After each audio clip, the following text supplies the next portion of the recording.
So next question, find area of the smaller region bounded by ellipse x square by a square plus y square by b square is equal to 1 and the line x by a plus y by b is equal to 1। तो ये जो question है ये हमारे बहुत easy है, क्योंकि ऐसा ही सेम क्वेश्चन हमने लास्ट वीडियो में किया था, क्वेश्चन नंबर 8। अब वो क्वेश्चन कैसा था, x square by 9 plus y square by 4 is equal to 1, x by 3 plus y by 2 is equal to 1, area of the smaller region. आप ये समझ लो सेम क्वेश्चन है, बट ये इंग्लिश वर्जन है। इंग्लिश वर्जन मतलब यहाँ पर मैथ्स नंबर्स की जगह पर इंग्लिश अल्फ़ाबेट्स हैं, बस यही फ़र्क है। देखो इसको मैं पहचानता हूँ, अगर ये यहाँ पर ना भी लिखा हो तो भी देखो, ये अगर ना भी लिखा हो तो मैं इसको जानता हूँ ये एलिप्स है। एक्स स्क्वायर के नीचे डिफरेंट नंबर है, वाई स्क्वायर के नीचे डिफरेंट नंबर है, मतलब ये एलिप्स है।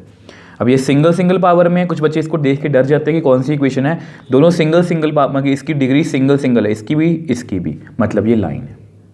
और ये बिल्कुल 8th क्वेश्चन के जैसा, कोई भी डिफरेंस नहीं है। इस वीडियो का लिंक आपको ऊपर आई बटन में मिल जाएगा।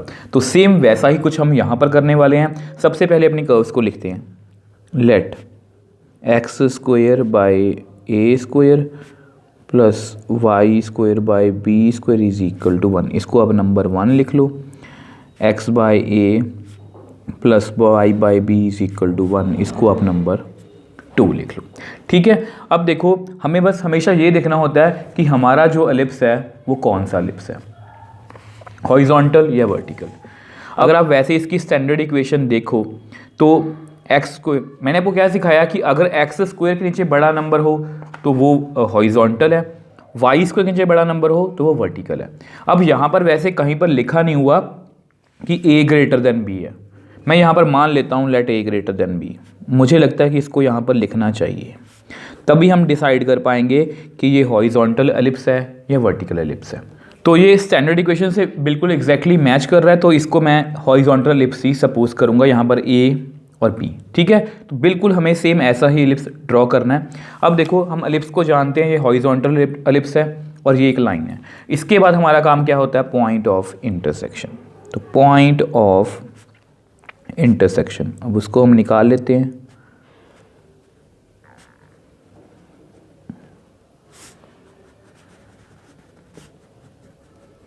ठीक है, तो कैसे करेंगे, लेट लाइन से शुरू करते हैं। X by a plus y by b is equal to 1, which implies y by b is equal to 1 minus x by a, which implies y is equal to b 1 minus x by a. तो इसको आप बोल दो कि put in 1। अगर आपने last video देखी है या लास्ट क्वेश्चन की है तो आपको पता है इसकी कैलकुलेशन बिल्कुल सेम टू सेम वैसी है। ठीक है, तो यहाँ पर पुट कर लो x square by a square plus y का स्क्वायर है तो b 1 minus x by a का whole square by b square is equal to 1, which implies x square by a square plus b square 1 minus x by a का whole square by b square is equal to 1। अब यहाँ पर ये B square cancel out कर दो, इसका square खोल दो इसका, तो हमारे पास कितना आ गया, x square by a square, इसका square a square plus b square minus 2ab is equal to 1। ठीक है, तो अब देखो 2x square by a square plus 1 minus 2x by a is equal to 1। अब यहाँ पर ये जो 1 है ये आपस में कैंसिल आउट हो जाएगा। तो ऐसा करो, यहाँ से ना आप 2x बाई ए को कॉमन ले लो, तो अंदर कितना आएगा, 2 बाहर है, x भी बाहर है और a भी बाहर है, तो x by a minus 1 is equal to 0। दो नंबर्स की प्रोडक्ट 0 है, which implies 2x by is equal to 0 और x by a minus 1 is equal to 0 और बोथ। तो यहाँ से x की वैल्यू कितनी आ गई, 0, सब कुछ उधर ख़त्म हो गया। सेम वे से x by a is equal to 1 which implies x is equal to a. तो दो x की वैल्यूज़ आ गई, तो बारी बारी से फिल करते हैं। x इज इक्वल टू 0, अगर x 0 है तो हमने यहाँ से स्टार्ट किया था y is equal to b 1 minus x by a is equal to b 1 minus 0 by a, 0 by something 0 ही आएगा, b into 1 minus 0 that means b। तो x को 0 फिल किया तो y कितना आया b।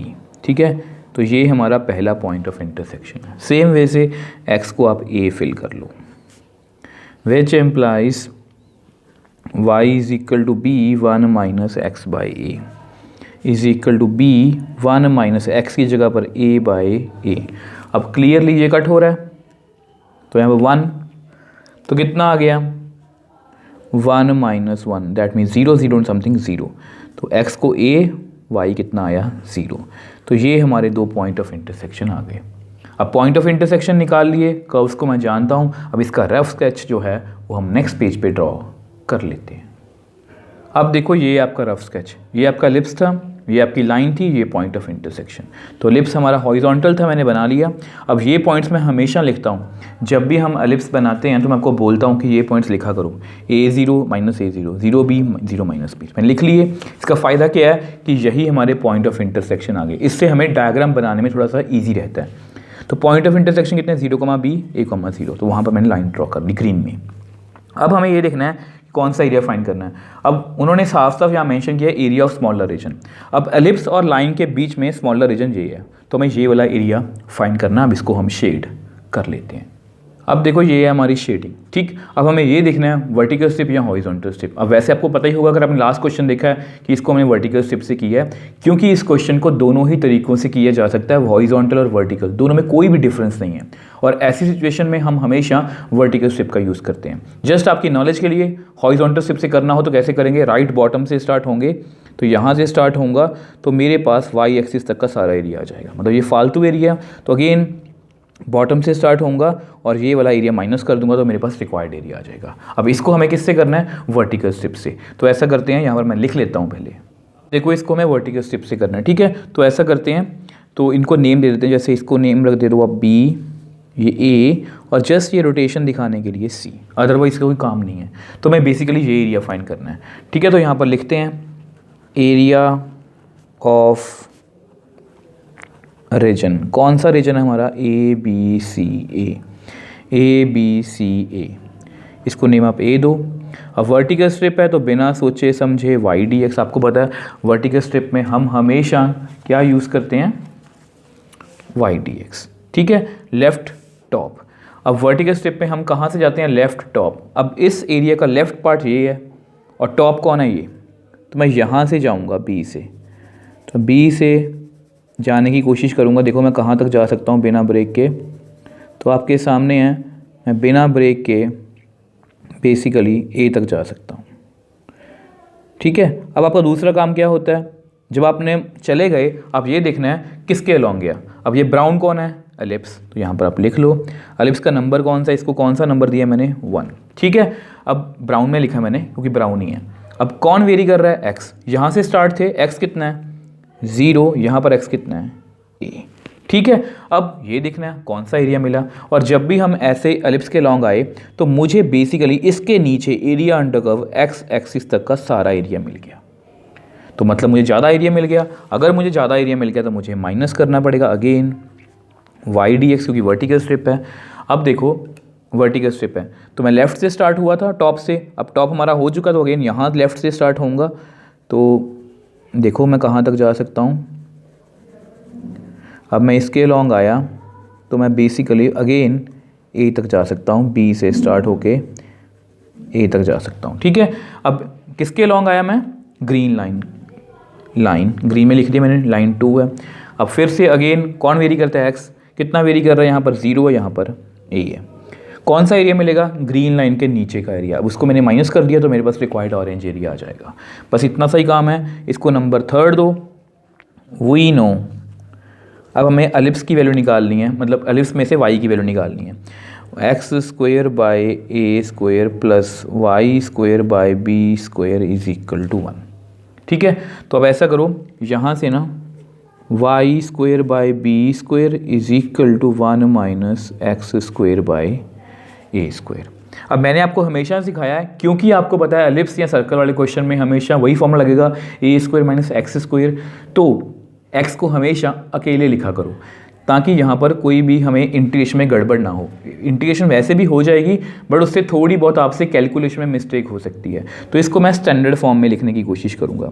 अब बी स्क्वायर को आप उधर ले जाओ और अंदर आप एलसीएम ले लो, a square minus x square by a square, तो which implies y is equal to plus minus b square by a square minus x square under root, which implies y is equal to plus b square का under root b, a square का under root a square minus x square under root. तो ये value मैंने निकाल ली सिर्फ positive, क्योंकि आपको बताया इसका रीज़न, क्योंकि हम सिर्फ फर्स्ट क्वाड्रेंट में डील कर रहे हैं। एज वाई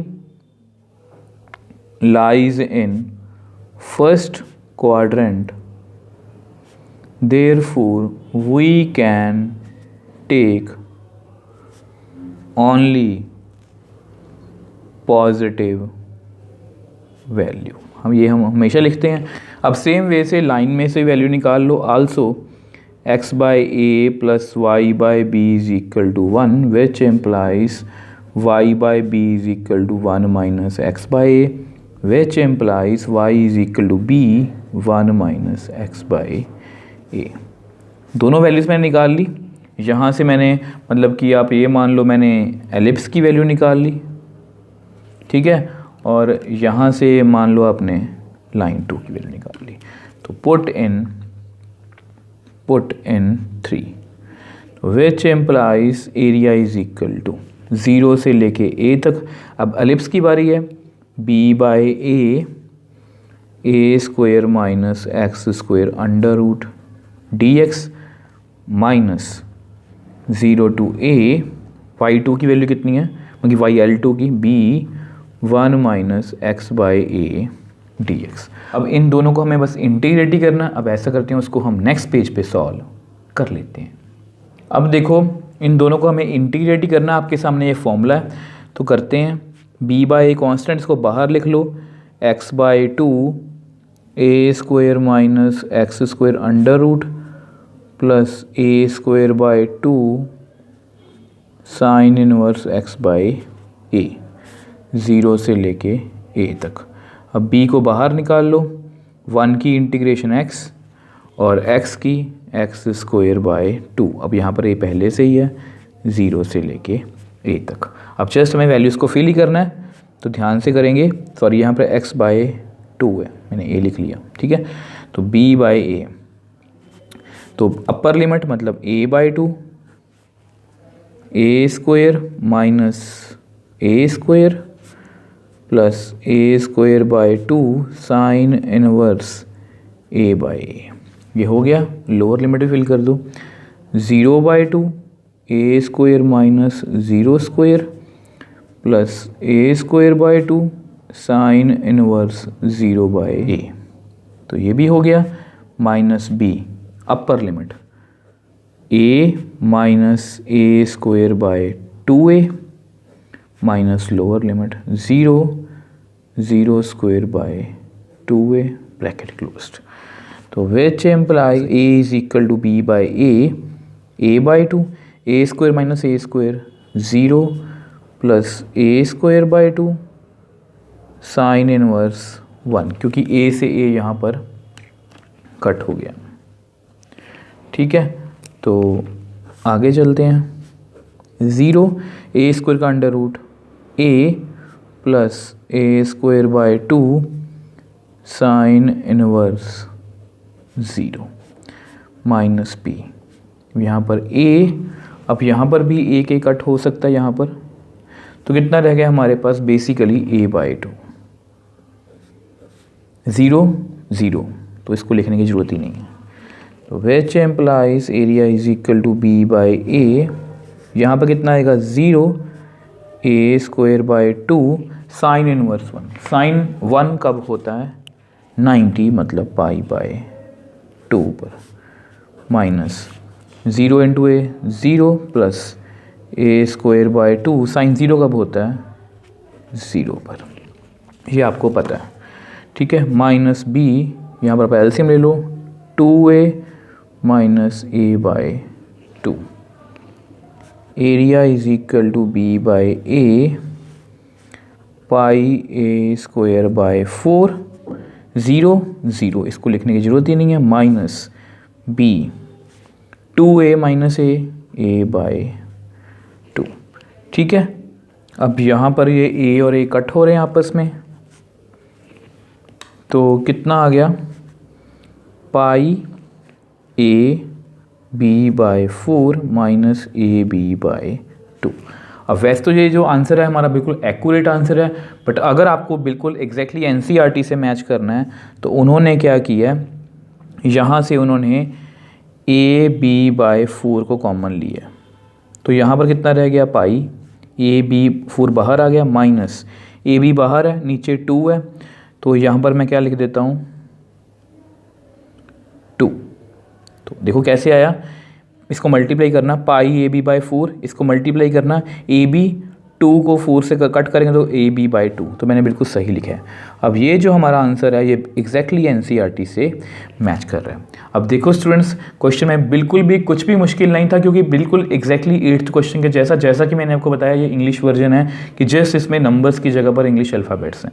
एलिप्स और लाइन की बात की गई थी, मैंने दोनों को पहचान लिया, पॉइंट ऑफ इंटरसेक्शन निकाल लिए, स्मॉलर रीजन का एरिया बोला गया था, वर्टिकल स्ट्रिप से मैं गया पहले एलिप्स के अलॉन्ग फिर लाइन के अलॉन्ग, दोनों को माइनस किया और अल्टीमेटली हमारे पास हमारा आंसर आ गया। So next question, find the area of the region enclosed by parabola x square is equal to y and the line y is equal to x plus 2 and x axis. अब देखो students, ये भी normal questions की तरह ही हैं, but इस question में एक छोटा सा सरप्राइज है।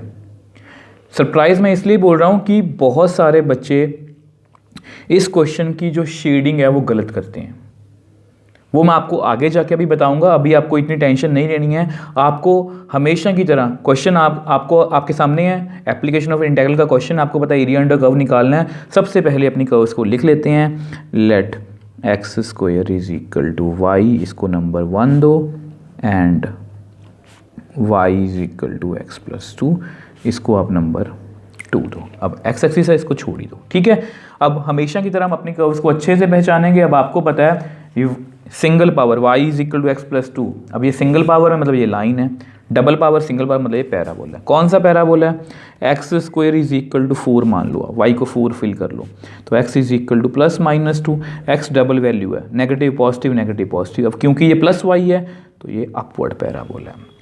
मतलब ये जो पैराबोला है ये हमारा अपवर्ड पैराबोला है, इसको मैं अच्छे से पहचान गया, ये लाइन है। अब इसके बाद हमारा स्टेप क्या होता है, पॉइंट ऑफ इंटरसेक्शन, उसको निकाल लेते हैं, पॉइंट ऑफ इंटरसेक्शन। अब जैसा कि मैं बोल रहा हूँ इस क्वेश्चन को अपने बहुत ध्यान से समझना है, क्योंकि इसमें आपसे एक गलती हो सकती है, वो आगे जाके देखेंगे। ठीक है, अभी अपने टेंशन नहीं लेनी। तो let y is equal to x plus 2, तो पुट इन 1, इसको 1 में फिल कर लो, तो which implies x square is equal to y की जगह पर क्या लिखेंगे, एक्स प्लस 2, इसको आप इधर ले आओ, minus x minus 2 is equal to 0। अब हमें इसके फैक्टर्स बनाने हैं, तो which implies x square minus 2x plus x minus 2, minus 2 और plus 1 minus 1, minus 2 into 1 minus 2। ठीक है, तो यहाँ से x को कॉमन ले लो, x minus 2 plus 1 is equal to 0, x minus 2 common ले लो, तो अंदर कितना रह गया, x plus 1 is equal to 0। दो नंबर्स की प्रोडक्ट 0 है, या तो ये 0 होगा और ये, या दोनों। तो यहाँ से x की वैल्यू माइनस 2 और x की वैल्यू माइनस 1 आ गई। ठीक है, अब देखो अगर x की वैल्यू माइनस 2 है, पहले माइनस 2 की बात करते हैं। आपको पता है कहाँ से स्टार्ट किया था, y is equal to x plus 2 is equal to minus 2 plus 2 is equal to 0। मतलब x को मैंने माइनस 2 फिल किया, y कितना आ गया, 0। x को माइनस 1 फिल कर लेते हैं, सॉरी यहाँ पर प्लस 2 आएगा। ठीक है, मैंने गलती से माइनस 2 लिख दिया था, x को प्लस 2। ठीक है, तो प्लस 2, तो यहाँ पर भी प्लस 2, तो यहाँ पर कितना आएगा, मैं करेक्ट कर देता हूँ, यहाँ पर 4 आएगा और यहाँ पर 4। ठीक है, तो x is equal to minus 1, मैंने गलती से यहाँ पर मतलब कि माइनस 2 लिख दिया था, तो x is equal to minus 1, y is equal to x plus 2 is equal to -1 + 2, कितना आ गया 1, यानी कि x को -1, y कितना आया 1। तो ये हमारे क्या आ गए 2 पॉइंट ऑफ इंटरसेक्शन। तो अब वही सरप्राइज़ हमारा आने वाला है कि डायग्राम के बाद मैं आपको बताऊंगा। पॉइंट ऑफ इंटरसेक्शन हो चुका है, कर्व्स को अच्छे से जानता हूँ। अब एक बार इसका रफ स्केच बना के देख लेते हैं। अब देखो ये आपका रफ स्केच, ठीक है। अब ये जो रफ स्केच है ये आपको थोड़ा सा देखा देखा लगा होगा, हमने ऐसे काफ़ी क्वेश्चन सॉल्व किए हैं। 8.1 में भी ऐसा क्वेश्चन सॉल्व किया था, और 8 पॉइंट मतलब जो मिसलेनियस एक्सरसाइज है उसका भी जो 7th क्वेश्चन है वो हमारा इसी तरह का था, ठीक है। ये कुछ ऐसा था, आप वो वीडियो दोबारा जाके देख भी सकते हो, उसमें भी हमारी डायग्राम जो ऐसी थी। अब उन्होंने साफ साफ बोला था 7th क्वेश्चन में, आपको पढ़ के सुना देता हूँ। 7th क्वेश्चन की स्टेटमेंट क्या थी, find the area enclosed bye parabola this and the line this. मतलब इस पैराबोला और लाइन के बीच का एरिया हमें फाइंड करना है, मतलब हमें ये वाला एरिया फाइंड करना है। क्लियर है, पैराबोला और लाइन के बीच में एरिया यही है। देखो जब भी दो कर्व्स या 3 कर्व्स दी होती हैं, उनका मतलब ये होता है कि उनके बीच का कॉमन एरिया फाइंड करना है। लाइन और पैराबोला के बीच में यही एरिया है। ऐसे तो लाइन के नीचे ये एरिया भी है, ये एरिया भी है, और बेसिकली लाइन और पैराबोला के बीच का हमने एरिया देखना है, ठीक है। तो ये एरिया था। अब यहाँ पर 7th क्वेश्चन और 10th क्वेश्चन में डिफरेंस क्या है, यहाँ पर भी area of the reason bounded by parabola line, मतलब यहाँ पर भी हमारे पास ऐसा ही पैराबोला है, ऐसी ही लाइन है, बट यहाँ पर एक्स्ट्रा चीज़ क्या आ रही है, एक्स एक्सिस। अब यही हमारा सरप्राइज फैक्टर है। इस एक्स एक्सिस से ये हमारा क्वेश्चन कंप्लीटली चेंज हो जाएगा। कैसे, देखो मैं आपको रफ में समझाने की कोशिश करता हूँ। ये हमारी बेसिकली डायग्राम है, ठीक है। तो ये हमारी लाइन है और ये हमारा पैराबोला है। अब देखो मैं आपको हमेशा बोलता हूँ कि शेडिंग को बहुत ध्यान से करना आपने। अगर आप ध्यान से देखो तो आप नॉर्मली क्या करोगे कि आप सीधा डायरेक्टली, आपको लगा कि ये क्वेश्चन है, आपने जस्ट जल्दी जल्दी में ये शेड करना है इसको, और आपका मतलब आपने ये क्वेश्चन कर देना, बट आपका वो क्वेश्चन क्या होगा, गलत होगा। क्यों? क्योंकि हमें यहाँ पर 2 कर्व्स का ध्यान देना था, अब हमें यहाँ पर 3 कर्व्स का मतलब कि ध्यान देना, मतलब तीनों को ध्यान में रखना है। अगर हम सिर्फ ये वाला एरिया देखें, अब ये लाइन और पैराबोला के बीच में तो है, बट इसका एक्स एक्सिस से कोई भी दूर से कोई कनेक्शन ही नहीं है। एक्स एक्सिस के बीच में भी तो ये एरिया होना चाहिए ना। तो ये एरिया तो बिल्कुल भी नहीं निकालना हमें, ये तो आपको क्लियर हो जाना चाहिए अभी से। अब अगर किसी बच्चे को लगे कि सर आप ऐसा कर लो कि ये वाला और ये वाला कंबाइन कर लो, मतलब ये वाला सारा एरिया हमें फाइंड करना है, ये सारा। अब देखो ठीक है, मैं मान गया कि ये अब एक्स एक्सिस से अटैच हो गया। अब उससे क्या हो गया, ये जो ग्रीन वाला हिस्सा है, ये एक्स एक्सिस और पैराबोला के बीच में तो आ गया, अब ये लाइन से बहुत दूर है, ये वाली लाइन से। तो दैट मीन्स यहाँ पर हमें फिर कौन सा एरिया फाइंड करना है, ये आपका पैराबोला है, ये आपकी लाइन है। तो ये जो एरिया बेसिकली ध्यान से देखो, ये जो एरिया, क्योंकि यहाँ पर देखो पैराबोला आ रहा है, यहाँ पर एक्स एक्सिस आ रही है और यहाँ पर ये लाइन आ रही है, तीनों के बीच में जो बाउंड हो रहा है वो यही रीजन है। ध्यान से देखो, तीनों के बीच में जो हिस्सा आ रहा है वो यही है, x axis, green line, brown parabola. ये जो पार्ट है, ये वाला जो पार्ट है, ये ग्रीन और पैराबोला के बीच में ही है। ये जो पार्ट है ये पैराबोला और एक्स एक्सिस के बीच में ही है, इसमें ग्रीन लाइन का कोई भी पार्ट नहीं है। अब ये जो पोर्शन है इसमें तीनों का पार्ट है। तो इसलिए ये आपका सरप्राइज फैक्टर था कि इसको आपने ध्यान से करना है। बहुत सारे बच्चे यहाँ पर वो कंफ्यूज हो जाते हैं, वो क्वेश्चन को गलती से मतलब कि और कोई क्वेश्चन समझते हैं। इसलिए बोलता हूँ कि हर एक एरिया को देख के शेड करना आपने। तो यहाँ पर सिर्फ ये एक्स एक्सिस लिखे होने से हमारा क्वेश्चन कंप्लीटली चेंज हो गया। अब हमें इसको ही शेड करना है, तो इसको हम शेड कर लेते हैं।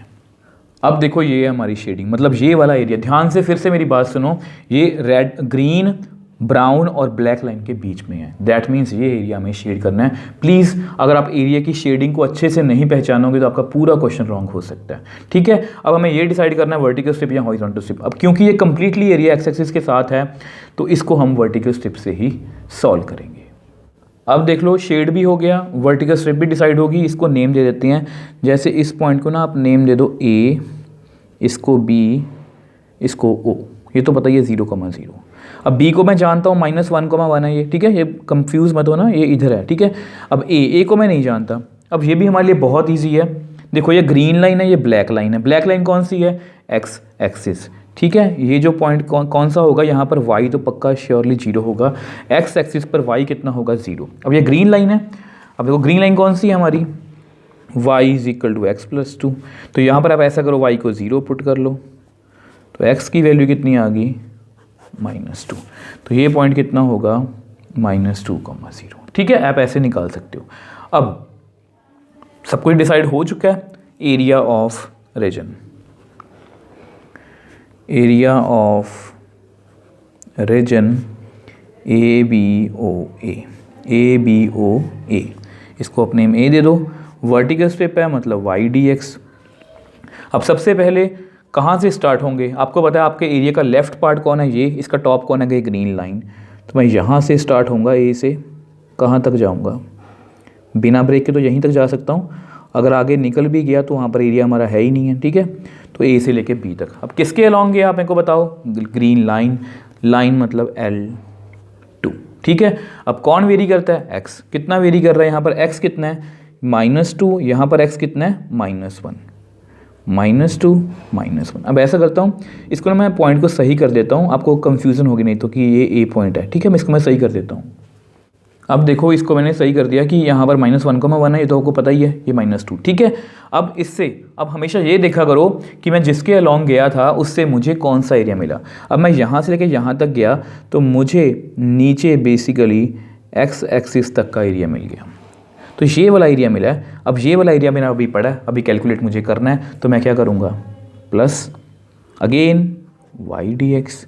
ठीक है, अब ये वाला ध्यान से देखो, ये वाला एरिया मुझे फाइंड करना है। अब इसका लेफ्ट टॉप कौन है, ये ब्राउन लाइन, ध्यान से देखो, इसका जो मतलब कि लेफ्ट है, ये एरिया का लेफ्ट है ना, ये एरिया का लेफ्ट है, इसका टॉप कौन है, ये ब्राउन। तो मैं यहाँ से जाऊँगा और कहाँ तक जा सकता हूँ, O तक। B से गया और कहाँ तक जा सकता हूँ, O तक। अब किसके अलॉन्ग गया, ये कौन है ब्राउन में, पैराबोला। तो यहाँ पैराबोला लिख लो, कितना नंबर है इसका 1। अब यहाँ पर कौन वेरी करेगा, x, -1 से लेके 0 तक। अब उससे मुझे इस पैराबोला के नीचे का सारा एरिया मिल जाएगा, मतलब मेरा एरिया कंप्लीट हो गया। अब इसको आप नंबर 3 दो। वी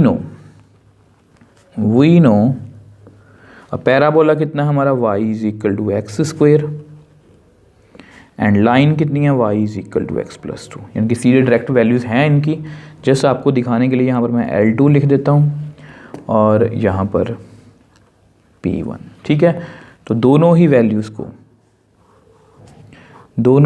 को हम 3 में पुट कर लेते हैं, put in 3।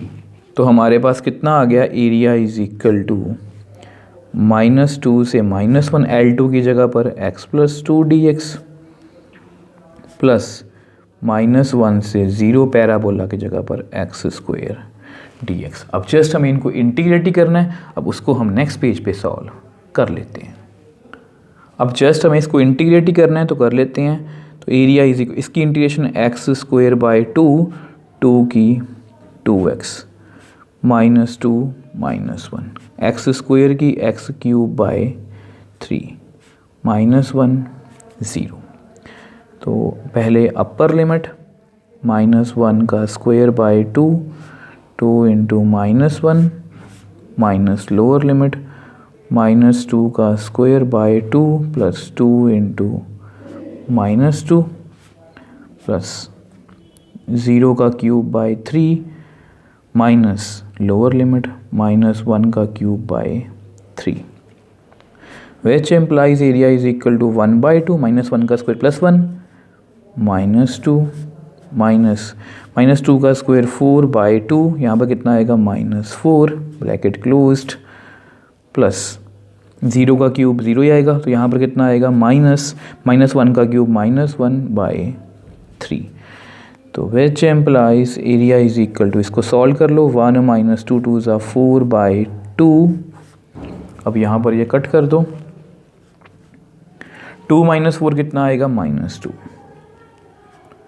Bracket closed, minus minus plus 1/3 is equal to 1 - 4 -3/2 minus minus plus 2, ठीक है, प्लस 1/3। अब इसको भी सॉल्व कर लो, तो 2 2 ज़ा 4 -3 + 4/2 + 1/3, तो में कितना आएगा 4 - 3 1/2 + 1/3, क्रॉस मल्टीप्लाई 3 + 2 3 + 2/6, तो 5/6, विच एम्प्लाइज एरिया कितना आ गया हमारा 5/6।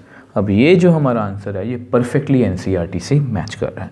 अब ये जो कैलकुलेशन पार्ट है ये हमारे लिए बहुत इजी है। अब जस्ट जो हमने नया पार्ट सीखा है उसको मैं जल्दी से एक बार रिकॉल करवा देता हूँ। अब देखो ये हमारा क्वेश्चन था, सरप्राइज फैक्टर कौन है, ये एक्स एक्सिस, पैराबोला लाइन को पहचान गया, पैराबोला अपवर्ड पैराबोला था, पॉइंट ऑफ इंटरसेक्शन निकालिए, बहुत नॉर्मल क्वेश्चन था, डायग्राम भी बन गई। अब इसमें जो शेडिंग थी देखो, ये फिर से ये 7th क्वेश्चन है, ये आपका 10th क्वेश्चन है। क्या फ़र्क है एक्स एक्सिस का, यहाँ पर पैराबोला लाइन के बीच का एरिया फाइंड करना था, यहाँ पर पैराबोला लाइन और एक्स एक्सिस के बीच का एरिया फाइंड करना था। अब ये वाला भी एरिया भी नहीं आ सकता, ये वाला एरिया भी नहीं आ सकता, देखो ये वाला बीच वाला एरिया नहीं आ सकता क्योंकि ये एक्स एक्सिस से कनेक्टेड नहीं है। अब ये वाला एरिया भी नहीं आ सकता क्योंकि ये पैराबोला और इसके साथ तो कनेक्टेड है बट वो ग्रीन लाइन से कनेक्टेड नहीं है। अब ये जो एरिया है ये मतलब ध्यान से देखो, ग्रीन लाइन से भी कनेक्टेड है, पैराबोला से भी कनेक्टेड है और एक्स एक्सिस से भी कनेक्टेड है, तो यही हमारा सरप्राइज फैक्टर था। तो इसको हमने वर्टिकल स्टेप से किया, लेफ्ट फ्रॉम द टॉप से गया ग्रीन लाइन के अलॉन्ग, तो उससे मुझे छोटा सा एरिया मिल गया। अब मुझे और एरिया चाहिए, मतलब मुझे प्लस करना है, पैराबोला के अलॉन्ग गया तो उससे मुझे कंप्लीट एरिया मिल गया, दोनों की वैल्यू से यहाँ पर फिल की, इंटीग्रेट किया और हमारे पास हमारा आंसर आ गया। So next question, using method of integration find the area bounded by the curve x का मॉडुलस प्लस y का मॉडुलस इज इक्वल टू 1।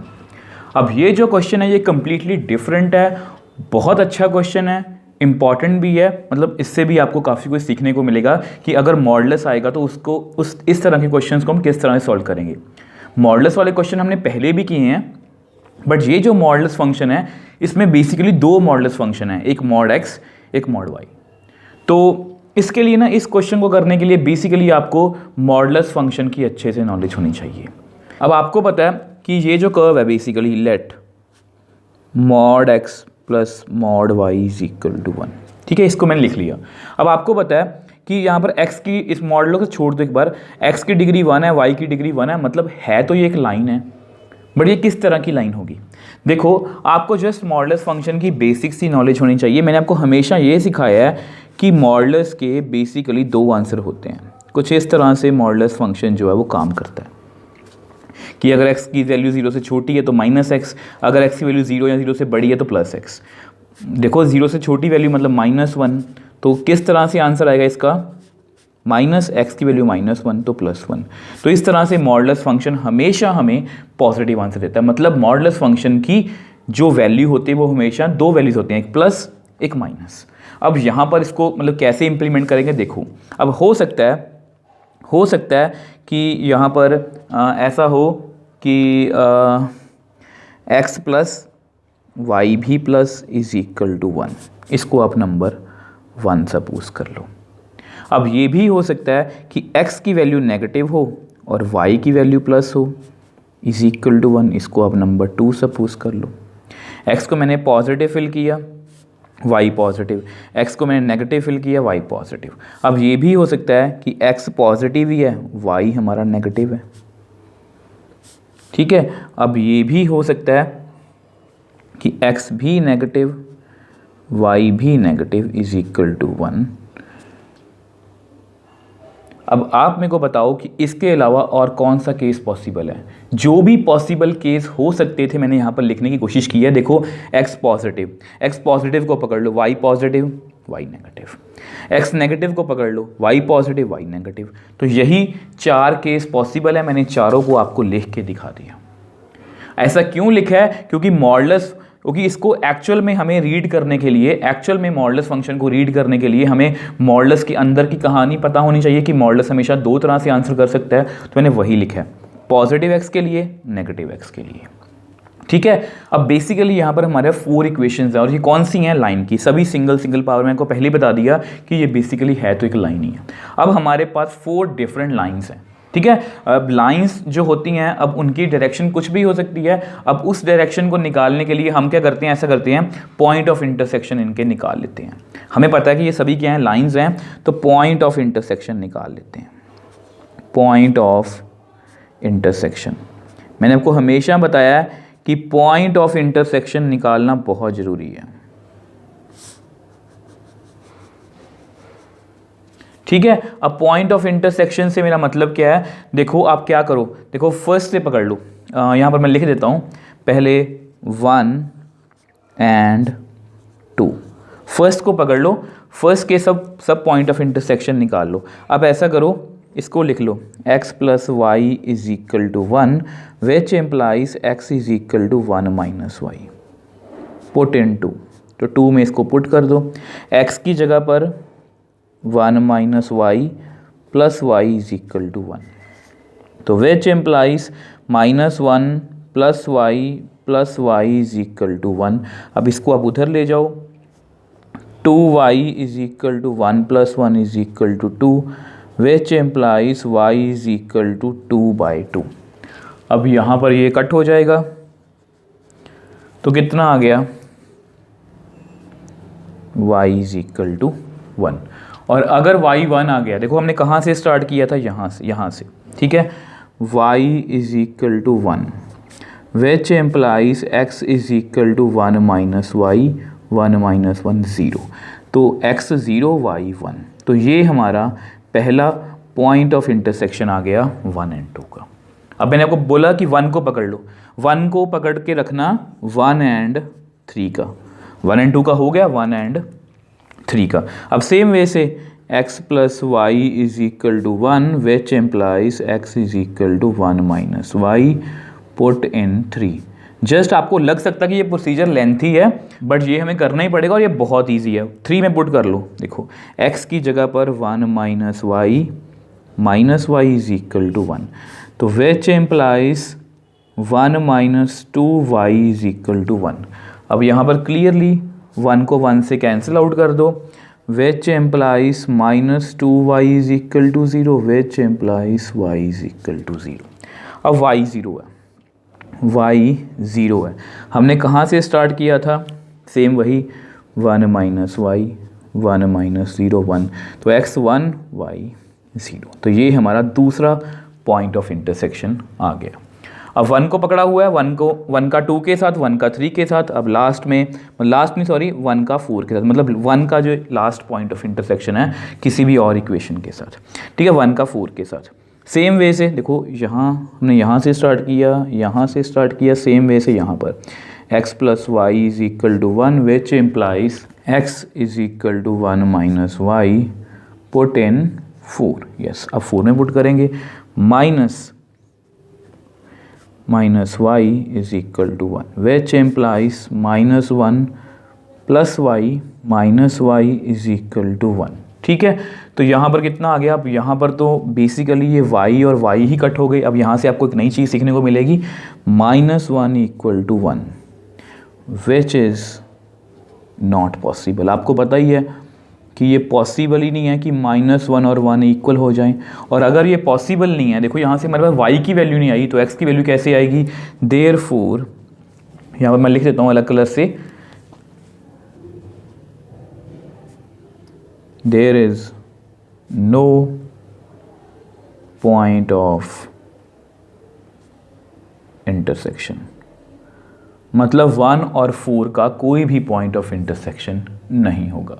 अब सेम देखो, हमने 1 एंड 2 का निकाल लिया, 1 एंड 3 का, 1 एंड 4 का। अब 2 को पकड़ लो, 2 का 3 के साथ, 2 का 4 के साथ। अब ऐसा करते हैं, उसको हम नेक्स्ट पेज पे सॉल्व कर लेते हैं।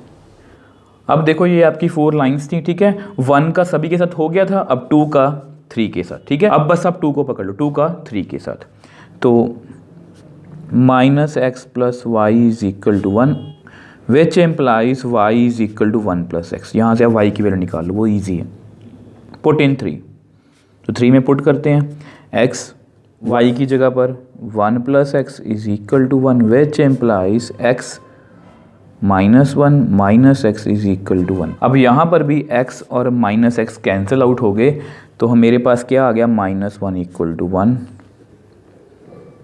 विच इज़ नॉट पॉसिबल, ये पॉसिबल ही नहीं है। तो तो अगर ये पॉसिबल नहीं है एक्स की वैल्यू निकालना तो वाई भी नहीं निकल सकता, therefore there is no point of intersection. अब ये तभी पॉसिबल है अगर दो लाइंस में, देखो मैं आपको वैसे ही समझा रहा हूँ आपकी नॉलेज के लिए, अगर दो लाइंस में पॉइंट ऑफ इंटरसेक्शन नहीं आ रहा दैट मीन्स ये बात श्योर है कि वो दोनों लाइंस क्या होंगी, पैरेलल। अदरवाइज जब हम लेंथ को, देखो आपको लग रहा होगा कि ऐसे कैसे हो सकता है, देखो मान लो ये दो लाइंस हैं, ये अभी आपस में कट नहीं कर रही बट ये पैरेलल नहीं है, तो अगर इसकी मैं लेंथ को इंक्रीज़ करूँगा ये कभी ना कभी आपस में कट करेंगी। बट अगर मैं दो पैरेलल लाइंस बनाऊंगा ये कभी भी आपस में कट नहीं करेंगी, ठीक है। तो ये भी हमें एक आइडिया मिल गया, ये हमें डायग्राम बनाने में हेल्प करेगा। 2 का 3 के साथ हो गया, अब 2 का 4 के साथ, 2 and 4, ठीक है। तो कैसे करेंगे, फिर से सेम ऐसा करो, -x + y2 को लिख लो, सेम वे से यहाँ से y की वैल्यू निकाल लो, 1 + x पुट इन 4। तो 4 में आप ऐसा करो, इसको पुट कर लो, पुट इन 4। तो 4 कितना है, -x माइनस y की जगह पर 1 + x = 1, which implies -x - 1 - x = 1, which implies -2x = 1 + 1 = 2, तो which implies x = -2/2। इस माइनस को मैं उधर ले गया, 2/2। अब ये भी कट हो जाएगा तो कितना आएगा, -1। तो बेसिकली यहाँ से मेरे पास x की वैल्यू कितनी आई, -1। और जब x की वैल्यू -1 है तो हमने कहाँ से स्टार्ट किया था, 1 + x, 1 + -1 मतलब 0, x की वैल्यू -1, y की वैल्यू 0 आ गई, तो ये भी हमने निकाल लिया। अब देखो 2 का 3 के साथ, 2 का 4 के साथ, ये भी हो गया। अब 3 को पकड़ लो, ये लास्ट है 3 का 4 के साथ, ठीक है। तो 3 and 4, देखो अगर ये आपको प्रोसीजर लेंथी भी लग रहा है तो आप इसको जल्दी जल्दी भी कर सकते हो, बट बीइंग अ टीचर मुझे आपको हर एक स्टेप को समझाना है कि ये पॉइंट ऑफ इंटरसेक्शन कैसे आएगा। बट अल्टीमेटली हाँ ये बात क्लियर है कि आपको पॉइंट ऑफ इंटरसेक्शन निकालने ही पड़ेंगे, तभी आप इक्वेशंस को ड्रॉ कर सकते हो, ठीक है। अब देखो 3 से स्टार्ट होंगे, तो x - y = 1, which employees, again आप ऐसा करो, इसको ऐसे लिख लो, -y = 1 - x, इसको आप ऐसे लिख लेना, जैसे आपकी नॉलेज के लिए बता रहा हूँ, माइनस कॉमन ले लो, -x + 1, ठीक है।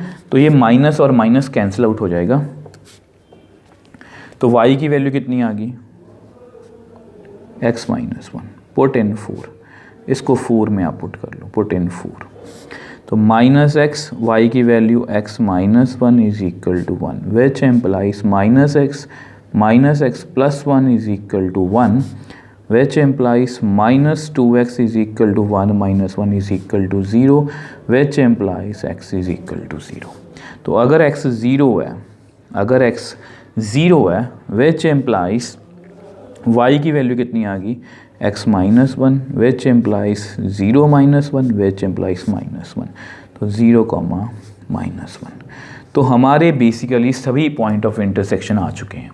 अब ऐसा करते हैं, जो हमारे देखो लाइंस को जानता हूँ, पॉइंट ऑफ इंटरसेक्शन निकाल लिए, अब इसका जो रफ स्केच है उसको हम नेक्स्ट पेज पे ड्रॉ कर लेते हैं। अब देखो आपको रफ स्केच अच्छे से समझाने के लिए मैंने सभी लाइंस को दोबारा से लिखा है और ये सभी पॉइंट ऑफ इंटरसेक्शन, ठीक है। अब देखो मैंने just point of intersection draw कर लिए, 0 1, ये 1, 0 यहीं पर कहीं पर होगा, 0 - 1 -1, 0। अब देखो यहाँ पर मैं आपको बात समझाना चाहता हूँ, जब भी आप मतलब कि आपके क्वेश्चन में 2 या 2 से ज़्यादा लाइंस हों, जब भी आपके क्वेश्चन में 2 या 2 से ज़्यादा लाइंस हों, तो हमने पॉइंट ऑफ इंटरसेक्शन तो निकाल लिए, अब इनको हम ड्रॉ कैसे करेंगे, कौन सी लाइन कहाँ पर होगी। तो देखो आप ना एक ऐसा करो, कोई भी एक लाइन को पकड़ लो, जैसे 1 नंबर को पकड़ लिया, अब देखो 1 और कहाँ पर है, ये रही, यहाँ पर तो ये पॉइंट ऑफ इंटरसेक्शन है ही नहीं है 1 और 4 का, 1 and 2, 1 and 3। अब 1 लाइन में कॉमन पॉइंट कौन सा है, 0 1 1 0। देखो 1.1 जो लाइन है उसके 2 पॉइंट ऑफ इंटरसेक्शन है, 0 1 1 0, यही दोनों पॉइंट्स हमें ये लाइन ड्रॉ करने में हेल्प करेंगे। तो 1 जो लाइन है वो 0 1 और 1 0 के बीच में है, तो मतलब इसको हम ड्रॉ कर लेते हैं, मैं आपके सामने ही ड्रॉ करूँगा। तो देखो 0 1 और 1 0, ठीक है, तो इसको हम यहाँ पर ड्रॉ कर लेते हैं, तो ये मैंने ड्रॉ कर ली, ठीक है, साथ साथ में आप लिखते भी रहना कि ये कौन सी लाइन है, x plus y is equal to 1। तो साथ में मैं यहाँ पर 1 नंबर भी लिख रहा हूँ कि ये फर्स्ट लाइन है। ठीक है, ये मैंने ब्राउन ने बना ली। अब सेम वे से सेकंड लाइन को पकड़ लो, सेकंड का ये रहा और सेकंड का ये रहा, मतलब यहाँ पर तो इसका पॉइंट ऑफ इंटरसेक्शन है ही नहीं है। ठीक है, सेकंड के पॉइंट ऑफ इंटरसेक्शन कौन कौन सी हैं, 0 1 और -1,0, 0 1 और -1,0, मतलब ये है। ठीक है, तो इसको भी ड्रॉ कर लेते हैं, देखो आपके सामने ही है, इसको भी हम ड्रॉ कर लेते हैं।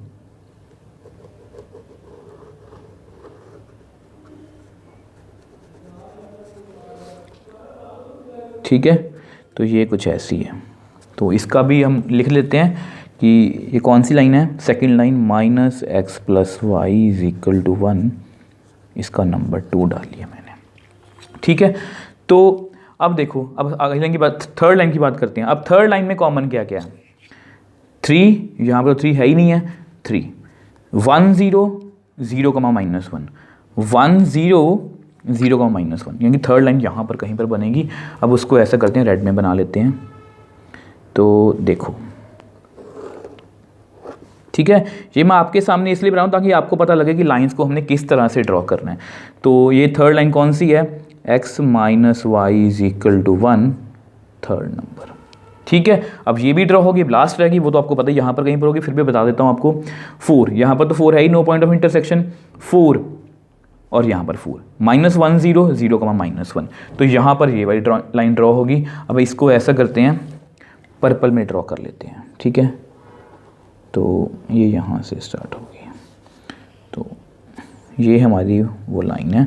अब इसका भी नेम रख लेते हैं, 4 -x -y is equal to 1, number 4। अब आपके सामने है, ये हमारी एग्जैक्ट फिगर है, जो जब लाइंस को हम ड्रॉ करेंगे तो ऐसी हमारे पास डायग्राम बनेगी। मैंने आपको जानबूझ के आपके सामने बनवाई है ताकि आपको एग्जैक्टली आइडिया लग सके कि डायग्राम्स को कैसे बनाते हैं। देखो, पॉइंट ऑफ इंटरसेक्शन निकाल लिए, जब भी 2 या 2 से ज़्यादा लाइंस होंगी तो हम क्या करेंगे, कॉमन पॉइंट उठा लो। जैसे फर्स्ट लाइन को पकड़ लिया मैंने, ठीक है, फर्स्ट लाइन के ये 2 पॉइंट ऑफ इंटरसेक्शन है, 2 और 2 ये रे, 3 और 3 ये रे, 4 और 4 ये रे, तो मैंने ड्रॉ कर लिए।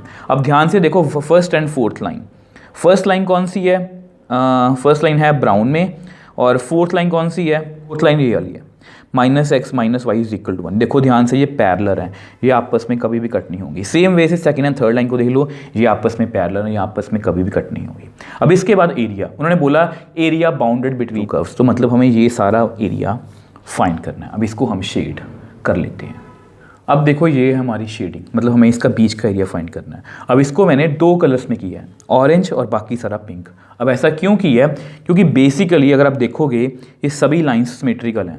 ठीक है, मतलब इनके जो पॉइंट ऑफ इंटरसेक्शन है वो इस तरह से, देखो ये डिस्टेंस कितना है, 1 है, ये डिस्टेंस कितना है, 1 है, ये डिस्टेंस कितना है, -1 नहीं है, 1 ही है। ठीक है, ये डिस्टेंस कितना है, -1, मतलब 1 ही है।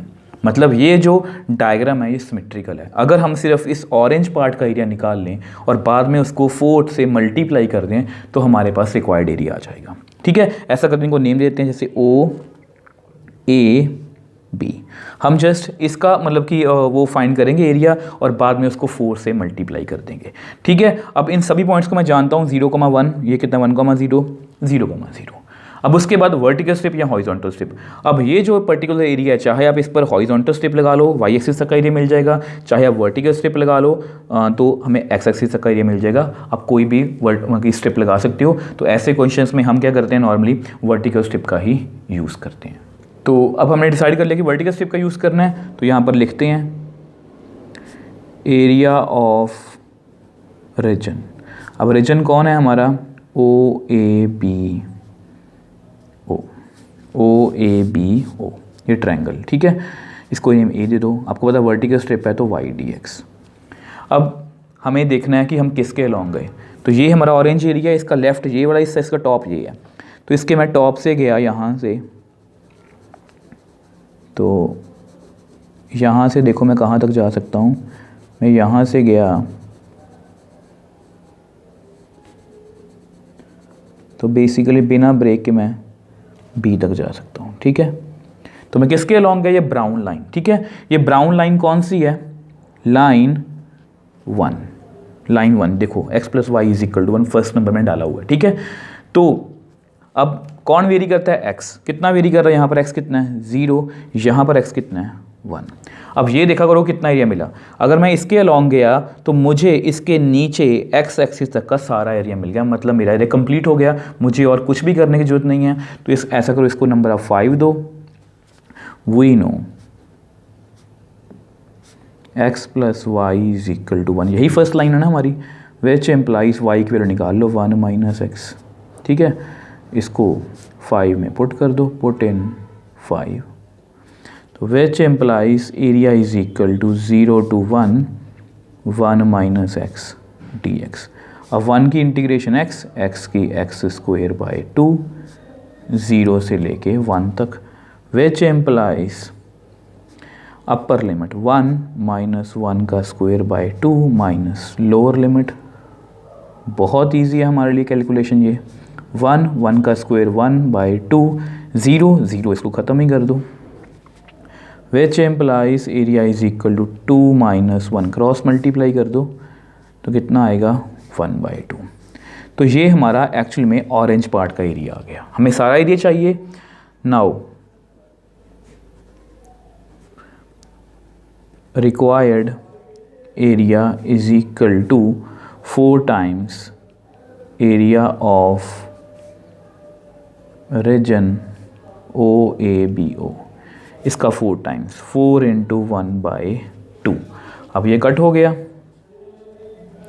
2, तो हमारे पास कितना आंसर आ गया 2, ठीक है। अब ये जो हमारा आंसर है 2, ये परफेक्टली एनसीईआरटी से मैच कर रहा है।